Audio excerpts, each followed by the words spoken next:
তারা বলছে লক্ষ লক্ষ শ্রমিক অটো চালায়, তাহলে এই লক্ষ লক্ষ অটোর লক্ষ লক্ষ শ্রমিক আছে, আজকে আমরা দিশেহারা, আমাদের ফ্যামিলিরা তো অবাক, আমাদের ছেলেমেয়ের মুখের দিকে আমরা তাকাইতে পারতেছি না। হঠাৎ করে এ ধরনের একটা সিদ্ধান্ত আমাদের উপরে পারমাণবিক বোমার মতো আক্রমণ করছে। এই অটো বন্ধ করে দিবে, অটো বিদ্যুৎ খায়, যদি এই কথা দেশবাসী বলে, আমি আপনাদের মাধ্যমে এই দেশবাসীর সামনে বলতে চাই, কোন জায়গায় বিদ্যুৎ ব্যবহার করা হচ্ছে না। শুধু রিক্সা চালকদের জন্য বিদ্যুৎ, দোকানে কোনো পাথরের মাপ আছে, এখন তারা ডিজিটাল মেগা পাল্লা ব্যবহার করে, কোনো দর্জি পা দেয়া কাপড় সিলি করে না, কোনো নাপিত কেঁচি দেয়া চুল কাটে না, কোনো মহিলারা মশলা বাটে না। আপনারা রান্না করার জন্য প্রেসার কুকার, গরম করার জন্য ওভেন, কাপড় ধোয়ার জন্য ওয়াশিং মেশিন, রুম গরম করার জন্য হিটার, গরমে ঠান্ডা পাওয়ার জন্য এসি, সব কিছু ব্যবহার করবেন। আর রিক্সা চালকদের গাড় ধরে রিক্সা চালাবেন। এ দেশে ডিজিটাল কোনো স্বপ্ন তাদের জীবনে পাইতে দিবেন না। এই ষড়যন্ত্রের রায় এই দেশবাসী মেনে নেবে না। এই বৈষম্য বিরোধী আন্দোলনের লক্ষ্য হলো বৈষম্য দূর করা। তারা যদি বিচারপতিদের বৈষম্য দূর না করে, এই দেশ থেকে বৈষম্য দূর হবে না। এই রায়ের ভিতরে বৈষম্য প্রতীয়মান।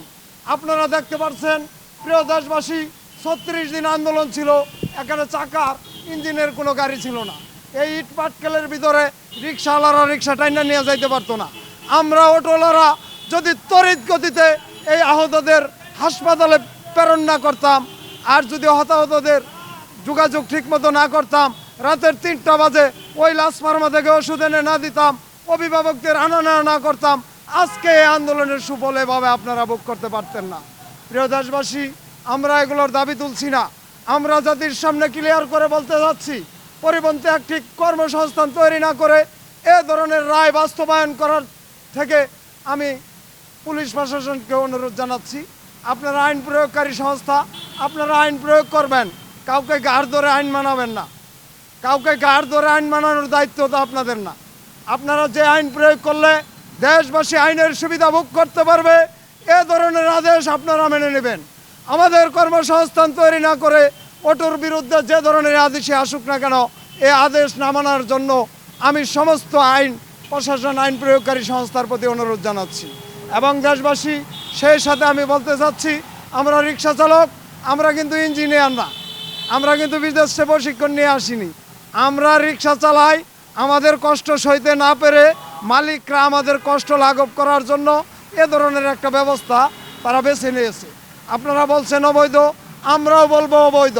এই অবৈধকে বৈধ করার জন্য আমাদের সাথে আলোচনা করেন, একটা কর্মবান্ধব পরিবেশ রাজধানী ঢাকাতে তৈরি করেন, যার মধ্যে কাউকে বিতাড়িত করা হবে না, কাউকে আহ্বানও করা হবে না। আমরা কোনো বিশৃঙ্খলা চাই না, আমরা প্রশাসনের সাথে বাড়াবাড়ি করতে চাই না, আমরা পুলিশের সাথে কোনো বাকবিতণ্ডায় জড়াইতে চাই না। আমরা চাই নতুন স্বাধীন দেশ, সবাই সমানভাবে স্বাধীনভাবে বসবাস করার জন্য। আজকে আমার পেটে ভাত নাই, এই যে অটো আমি নিয়ে আসছি, কোন সাহসে উনি কথাটা বললেন? আমি আসলে কোনো সাহসে নিয়ে আসিনি, আমি নিয়ে আসছি আমার পেটের তাগিদে। আমার পেটে ভাত নাই, আমি কার আইনকে মানব? আজকে হাইকোর্ট যে ধরনের রায় প্রকাশ করতেছে, এই যে দেশের ভিতরে বিশৃঙ্খলা তৈরি হইতেছে, এই যে অটো চালকরা বিভিন্ন সংঘর্ষ করতেছে, আপনারা নিশ্চয়ই তাদের মামলা দিবেন। দেশবাসী, আপনাদের কাছে আমার অনুরোধ, যদি 2 দিন আগে অটোওয়ালাদের উপরে বিশৃঙ্খলার কোনো আইন মামলা হয়ে থাকে, তাহলে ওই মামলাগুলোর সমর্থন করবেন। আর আজকে যদি অটোওয়ালাদের সাথে কোনো মামলা হয়ে থাকে, এই মামলার রায়, এই মামলার দায় যারা এই ধরনের তথাকথিত একটি রায় দিয়েছেন তাদের ঘাড়ের উপরে বর্তাবে। এটা অটো চালকদের উপরে দিতে পারবেন না। আমরা কিন্তু কারো টাকা নিয়ে দৌড় মারছি না। আমরা আগে চিন্তাই করতাম, আগে মাদকের ব্যবসা করতাম, নিজেরাও মাদক সেবন করতাম এবং সমাজকে খারাপ করার বিভিন্ন ধরনের ব্যবস্থা আমরা চালাই যাচ্ছিলাম। আজকে আমরা অটো পেয়ে আমরা এগুলো সব বাদ দিয়েছি। ওই হাইকোর্টের রায় দিয়ে কিন্তু আমাদেরকে এই পথে ফিরাইতে পারেনি। এ ধরনের রায় দেওয়ার পরে দেশে কী ধরনের অবস্থা তৈরি হবে, তারপরে যদি আইন শৃঙ্খলার অবনতি ঘটে, এর দায়ও কিন্তু এই হাইকোর্টের নিতে হবে। আমরা পুলিশ প্রশাসনকে দোষারোপ করব না। তারা এই 36 দিন আন্দোলনের বিজয়ের পর বাংলাদেশে পুলিশ প্রশাসন ফেরেস্তার ন্যায় কাজ করতেছে। আমরা তাদের বিরুদ্ধে কেন কথা বলতে যাব? তারা তো আইন প্রয়োগ করতেছে, আইন তো দেশবাসী মানছে না। যথাযোগ্য আইন না, মানুষ কিভাবে মানবে? হাইকোর্ট যদি এভাবে তথাকথিত রায় দিয়ে তথাকথিত কোনো আইন পুলিশ প্রশাসনকে প্রয়োগ করতে বলে, তারা যদি প্রয়োগ করে দেশবাসী তো মেনে নেবে না। এটা তো যারা প্রয়োগ করবে আমাদের উপরে প্রয়োগ করা হয়েছে। এই যে আজকে আমরা অটো আনি না, আমাদের ছেলেমেয়েরা কী খাবে? হাইকোর্টের কাছে আমার প্রশ্ন, আগামীকাল শুক্রবারের মধ্যে এ ধরনের রায় যদি উঠায় না নেয়, আমরা অটো চালকেরা রাস্তায় জীবন দিব, আমাদের ফ্যামিলিরাও দিবে। আমরা কিন্তু কামাই করে একা খাই না, আমাদের ছেলে মেয়ে আছে। আমরা এই দেশে 82 নাই, আমরা মিয়ানমারের রোহিঙ্গা না, স্বাধীন বাংলাদেশের লোক। আমি রণক্ষেত্রের একজন যোদ্ধাও। ওই 4 তারিখে যেদিন ওই ধানমন্ডি 4 নম্বর 4-এর আওয়ামী লীগের কার্যালয়ের না হামলা করছিল, ওদিন কিন্তু আমি 10 বার হাসপাতালে গেছি।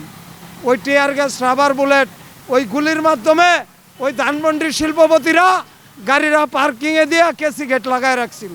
আমি রিক্সাওয়ালা, জীবন বাজি রেখে অটো দিয়ে তাদেরকে হাসপাতালে নিয়ে গেছি। আজকে আপনারা তাদের জন্য রাস্তা তৈরি করেন। আমি বলছি, প্যাডেল চালিত রিক্সা চালকরাও কিন্তু এ ধরনের সিদ্ধান্ত তারা মেনে নেয় না।